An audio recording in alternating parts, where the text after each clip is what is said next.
नमस्कार दोस्तों, हमारे YouTube चैनल में आपका स्वागत है। आज की कहानी है कृष्ण भगवान और कालयवन के बीच की कहानी। यह कहानी को अगर आप पूरा सुनते हैं तो आपको यह यकीन हो जाएगा कि किसी को अगर कोई शक्ति मिलता तो उसका दुरुपयोग करने से क्या नुकसान होता है। उसके साथ चलिए इस कहानी के माध्यम से पूरा जानते हैं। भगवान श्री कृष्ण का जन्म कंस का वध कर समस्त पृथ्वी लोक को उसके अत्याचारों से मुक्त कराने हेतु हुआ था।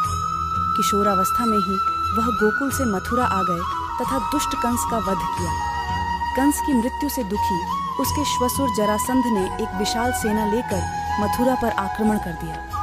इस आक्रमण में उसके साथ शिशुपाल और कालयवन जैसे शक्तिशाली राजा भी शामिल थे। जल्दी ही सेना मथुरा जा पहुंची और मथुरा की राजसभा में कृष्ण तथा बलराम को सेना को सौंपने का संदेश भेजा गया। इस युद्ध को टालने तथा मथुरा के निर्दोष नागरिकों को बचाने के लिए कृष्ण ने रातों रात वहां से सैकड़ों किलोमीटर दूर समुद्र में एक नई नगरी द्वारिका का निर्माण करवाया।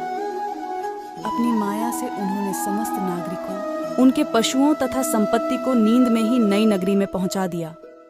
अगले दिन सूर्योदय के समय कृष्ण तथा बलराम जरासंध की सेना के सामने जा पहुंचे और उसे लड़ने के लिए चुनौती दी। जैसे ही जरासंध और दूसरे राजाओं ने कृष्ण को मारने के लिए शस्त्र उठाए, दोनों भाई भागने लगे। उन भाइयों के पीछे जरासंध तथा कालयवन जैसे राजा भी भागने लगे। कुछ ही देर में दोनों भाई बहुत आगे निकल गए और उनके पीछे केवल मात्र कालयवन रह गया। उसे देवताओं ने वरदान दिया था कि उसकी हत्या किसी अस्त्र या शस्त्र से नहीं होगी। ऐसे में वह निर्भीक था और लगातार कृष्ण का पीछा करते करते एक गुफा में जा पहुंचा। गुफा में राजा मुचुकुंद सो रहे थे, जिन्हें इंद्रदेव ने वरदान दिया था कि जो भी उन्हें उठाएगा वह उनके देखते ही जलकर भस्म हो जाएगा। वहां पहुंचकर कृष्ण ने सोए हुए मुचुकुंद पर अपना पीतांबर डाल दिया और स्वयं छिप गए। कालयवन भी वहां जा पहुंचा और सोए हुए राजा मुचुकुंद पर पीतांबर देख उन्हें ही कृष्ण समझ बैठा।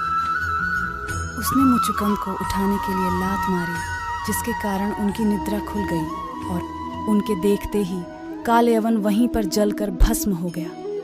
तत्पश्चात कृष्ण ने राजा मुचुकुंद को अपने चतुर्भुज स्वरूप में दर्शन दिए और उन्हें मोक्ष पाने का वरदान दिया। वहीं दूसरी ओर जरासंध और बाकी राजा पूरी तरह से खाली मथुरा देखकर वापस लौट गए। युद्ध से भागकर कृष्ण ने रखा देवताओं के वरदान का मान।